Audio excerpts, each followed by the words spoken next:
अस्सलाम वालेकुम नाज़रीन, मेहरान टीवी न्यूज़ में भलेकार आऊं आहियां पेरिया गुल। सबका पेरी एक नज़र हेडलाइंस ते।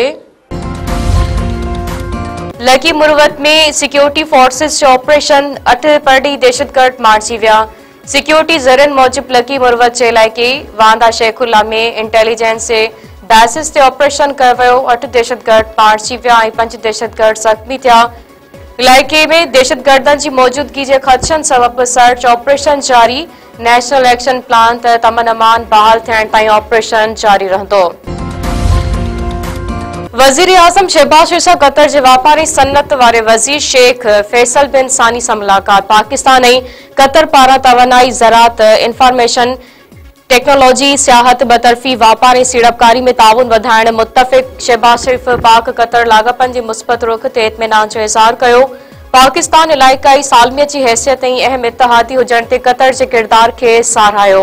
मुलाक़ात में वज़ीर आज़म पाकिस्तान जे सीड़पकारी वारी दोस्तनि पॉलिसियुनि खे उजागर कयो वियो ऐं वज़ीर आज़म बतरफ़ी वापारी सीड़पकारी ताउन खे वधाइण जी अहमियत ते ज़ोर पिणु ॾिनो, जंहिंमें तवानाई ज़राअत ख़ुराक जे तहफ़्फ़ुज़ इंफॉर्मेशन टेक्नोलॉजी सियाहत ऐं बुनियादी ढांचे जी तरक्की जा मौक़िया शामिल आहिनि। ॿिन्हिनि अॻवाननि गॾियल मुफ़ादनि खे नज़र में रखंदे वेझा लाॻापा बरक़रार रखण ते इत्तफ़ाक़ कयो।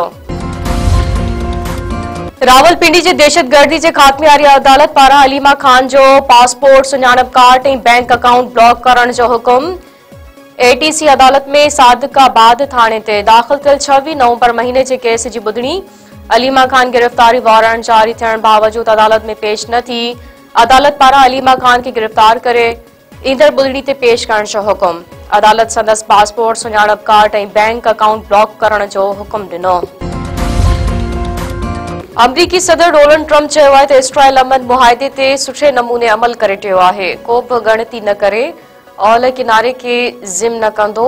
हमास जेकॾहिं मुआहिदे ते अमल न कयो त अमरीका मुदाख़लत कंदो। वॉशिंगटन में मीडिया सां ॻाल्हाईंदे ट्रंप चयो त अरब मुल्क गज़ा में अमन लाइ सहकार करे रहिया आहिनि। मूंखे उमीद आहे त चीनी सदर सां मुलाक़ात कंदसि त सुठा नतीजा निकिरंदा।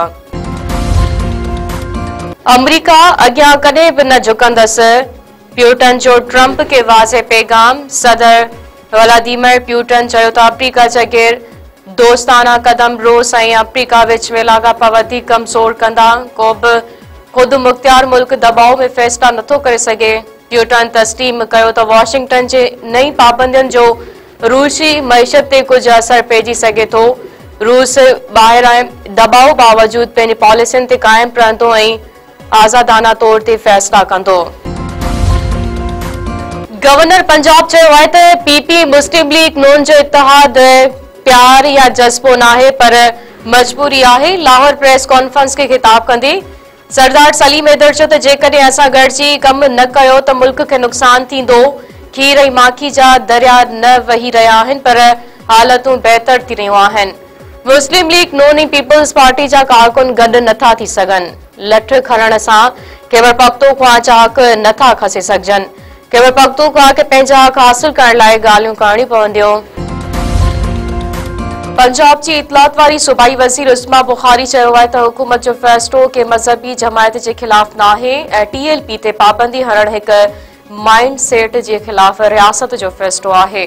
पार्टी क़यादत इत्तफ़ाक़ कयो आहे त माज़ी जे ग़लतियुनि खे दुरुस्त कयो वञे। तहरीक लबैक पाकिस्तान वारा जेको कुझु करे रहिया हुआ उहा सियासत न पर विगोड़ हो। टीएलपी खे हिकु प्रोजेक्ट जे तौरु आंदो वियो हो। निजी टीवी खे इंटरव्यू ॾींदे उस्मा बुखारी चयो त इहा ॻाल्हि बिल्कुलु सही आहे त गुज़िरियल वक़्त में जिन जमायतनि ख़िलाफ़ पाबंदी हई वई उन्हनि वरी नालो मटाए कमु शुरू करे ॾिनो हो, पर हिन भेरे ईअं हरगिज़ करणु कोन ॾींदासीं।